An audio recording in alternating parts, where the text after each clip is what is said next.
Eu só espero, depois de nós termos resistido à criação de taxas, por exemplo, na área das dormidas, que a administração local, nomeadamente aqui na zona de Lisboa, liderada pelo autarca, que também é candidato a primeiro-ministro, António Costa, quando apresentar o orçamento da Câmara de Lisboa para 2015, tenha o mesmo poder de resistir às tentações que demonstrou o governo,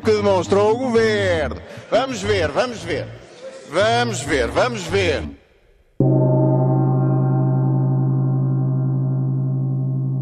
Eliminámos muitas taxas e taxinhas no setor do comércio e dos serviços, muitas taxas e taxinhas no setor do turismo, que objetivamente ajudaram a diminuir os custos de contexto nestes setores que agora estão a melhorar a sua atividade.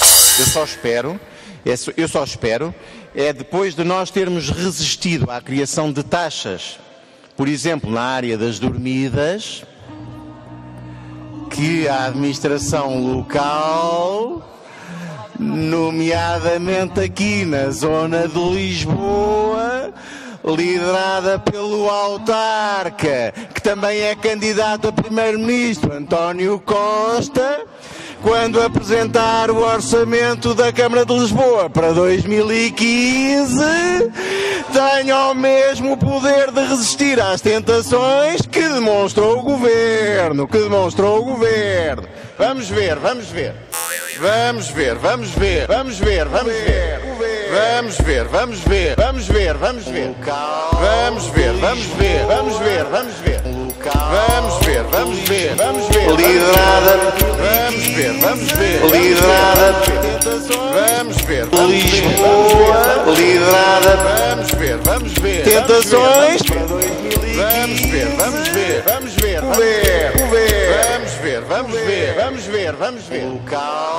ver.